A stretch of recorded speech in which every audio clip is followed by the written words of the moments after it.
Welcome to River Valley Chronicle. I'm your host, Elizabeth D'Orazio, and again, we are joining you from Mascoma Savings Bank on 67 North Park Street in Lebanon.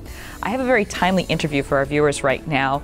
If you checked the Union Leader today, you saw an amazing article on the effects of environmentalism and energy shortages right here on the energy supply in our own state. I'm joined by the spokesman for PSNH, Martin Murray, who's going to give us some of the inside information and tell us the hows and whys of what may be affecting our own energy costs. Martin, I want to thank you for joining us today. You bet. My pleasure, Elizabeth. Now, we've all seen news reports, we've all seen hype and science. Perhaps, could you tell us about the different utilities in New Hampshire and how they might be affected by some of these taxes? Yeah, we all, everyone in New Hampshire is served by one utility or the other. Many of your viewers are customers of Liberty, some might be of PSNH. We all get our power, Elizabeth, from basically the same pool of power in New England, and that is dominated and has been for the last couple of years by natural gas. So more than half of the energy that are lighting these cameras and these lights are being driven by power generators that are fueled by natural gas. In the winter time, when natural gas is tight in supply because some of it goes to heat homes and businesses, the price goes way up and we have to look for other areas, more expensive areas, to get our electricity from. Some of those other areas are actually closing up, like Vermont Yankee. That's driving the price even more. So we're beginning to see that reflected actually in the monthly bills that you and I pay to our electric company. And I think that's something as a consumer we don't realize. We flip the switch and we know the electricity powers something. We seem to forget what gets the juice to the, to the switch. For the most part, we are actually still burning a piece of fossil fuel in order to generate that electricity. A lot of people don't realize that, but that is physically what happens, and the price is going up because of the limited amount of natural gas. So we have to look for some solutions to that are going to take a while, frankly. And PSNH services over 500,000 New Hampshire residents. Are they perhaps handling it similarly to other companies or differently? We have, you know, it's a little different for PSNH. We are not exposed as much to the marketplace that's driven by natural gas as the other utilities.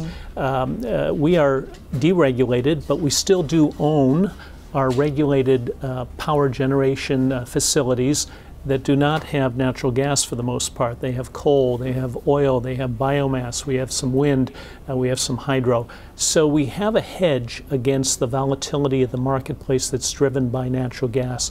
Because of that, Elizabeth, we do expect in January 1 that our energy rate may go up slightly, but we don't expect that it's going to go up, spike up as volatilely, as high as some of the other utilities in New Hampshire. So that's some of the rate reports have been staggering. They really have. You know, it's important for, I think, your viewers to look at their monthly bill and to realize that half of that is for the energy and half is for the delivery of it. Look at that price of energy itself. Some utilities have gone up to 15.5 cents for a kilowatt hour of energy. That's about a 100% increase in terms of that component of the bill. That's amazing. Is that particularly felt by people who have these independent suppliers? Well, no, not necessarily. It's really everyone. The independent suppliers, and what you mean by that is I as a consumer can choose to do nothing and I'll just continue to get my energy from Liberty or from PSNH, or one can choose to purchase from an independent supplier. We all get the energy from the same pool, as I said, and that price of energy in that pool is going up for everyone. You know, they play the market, the independent suppliers, so they might have a slightly different price, but we have seen their prices increase quite a bit as well. In terms of long-term planning, what does PSNH see happening for us? We really do need, Elizabeth, some long-term solutions. More than half of our energy is driven by natural gas. That's not going to go away real soon. You know, there is some plentiful, low-cost gas right outside our New England borders. It's just getting it here.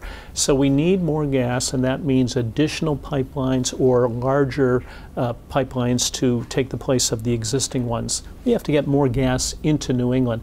We also need, frankly, other solutions. We need hydro from Canada, perhaps, so we need more electric transmission lines from Canada. wind is a hot potato in New Hampshire right now. Everyone would like to see cleaner, greener fuels, but in some cases, they don't want to see a wind turbine in their view shed in their neighborhood. It's really tough, but we have to get past that "not in my backyard." We have to begin to say yes to some of these solutions, because really we do have a real challenge. Some people, as you noted in that editorial, many people are beginning to call this a crisis. So something has to be done to address the crisis. It's going to take a couple of years. No matter if we start saying yes tomorrow, it's still going to take a couple of years to get these solutions into place. And the important thing to remember as we're each doing what we can, shutting off things, making sure we have Energy Star appliances, is cutting costs. Don't do it with your generator installation or anything that affects other people. No, you're absolutely right. It's safety first, especially when you have a power outage, and a lot of people do now have portable generators. Absolute safety first. Notify PSNH or Liberty, notify your utility that you have a generator in the first place, and follow all the safety instructions. Sounds good. And I want to thank Martin for joining us from PSNH. Please follow them on Twitter or go to their website. You're going to help keep us posted as we continue with this energy situation that we have. And remember, always stay safe.